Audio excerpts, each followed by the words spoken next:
Good morning friends. तर इथे सकाळ झाली आहे माझी. मी आली आहे खाली राऊंड मारायला आणि राऊंड मारता मारता म्हटलं की चला जरा चहा पण प्यावा.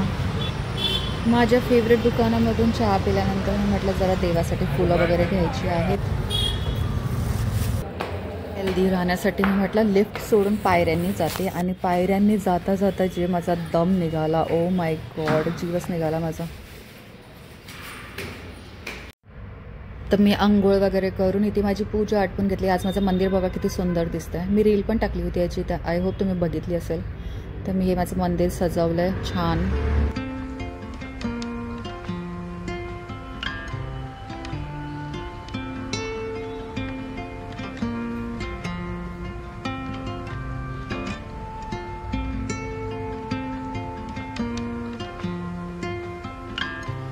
स्किन केअर करणं पण खूप जरुरी आहे, म्हणून मी ते रोज, तुम्ही ना घरात असा नाही तर बाहेर कुठे पण असं, पण रोज सनस्क्रीन जरूर लावायचा, कारण सनस्क्रीन खूप जरुरी आहे.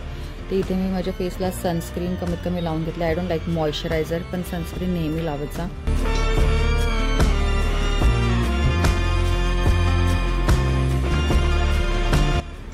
आणि हे बघा, सनस्क्रीन लावल्यानंतर चेहरा इतका छान आणि क्लीन वाटतोय. मी विचार करते काय जेवण बनवू आणि विचार करूनच मी थकली. आय डोंट नो बनवताना काय हालत होईल माझी.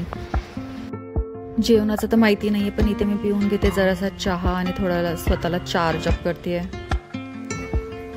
जरा फ्रीजचं सामान पण मला फिल करायचं होतं, रिफिल करायचं होतं. बटर माझं सगळं संपलं होतं, म्हणून मी बटर ऑर्डर केलं आहे. आणि कधी पण तुम्ही छोटे बटरचं पॅकेट नका घेऊ, हे मोठं बटरचं पॅकेट रिजनेबल पण असतं आणि हे चांगलं महिनाभर तरी जातं, आय थिंक सो.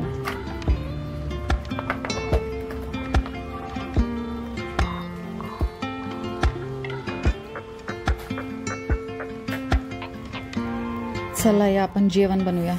तर मी इथे बनवला आहे थोडासा भात, आणि भाताबरोबर मला नाही माहिती मी काय बनवणार आहे, पण फक्त आता सध्या तरी भात बनवून घेतलं आहे.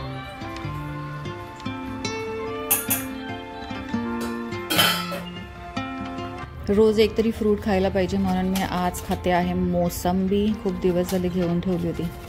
मोसंबीला असं कट करून खायला जास्त चांगलं वाटतं, त्याचा ज्यूस काढण्यापेक्षा किंवा पूर्ण खोलून खाण्यापेक्षा.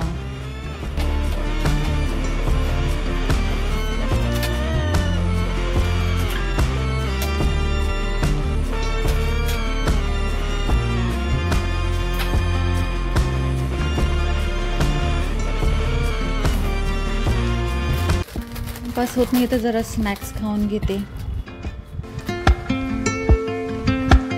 मेथीची भाजी आहे. मेथीची भाजी साफ करायला खूप कंटाळा येतो. मी ही सुरीने कापत नाही, हाताने साफ करून घेते. चला फटाफट मेथीची भाजी साफ करून घेते. मी माझ्या फ्रेंडबरोबर आली आहे मंदिरामध्ये. ॲक्च्युली तिला जायचं होतं गणेश मंदिरामध्ये, आणि बाजूला स्वामींचा पण मठ आहे. आणि मला हे लक्षातच नव्हतं की यार ती सेम मंदिरामध्ये मला घेऊन चालले, तर काय माहिती. हे बघा इथे किती छान बदक आहेत. मग मला वाटलं की मी तिच्याबरोबर चालली आहे गणेश मंदिरात, आणि नंतर बघितलं तर बाजूला स्वामींचाच मठ होता. मग मी तिला तिथे घेऊन गेली आणि आमचं छान प्रकारे दर्शन झालं.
मंदिरातून निघाल्यानंतर तिला काहीतरी शॉपिंग करायची होती, म्हणून आम्ही शॉपिंगला लागलो. आणि आता ते कंटिन्यू होईल. तर मी माझा ब्लॉग इथेच संपवते. भेटूया पुढच्या ब्लॉगमध्ये. बाय.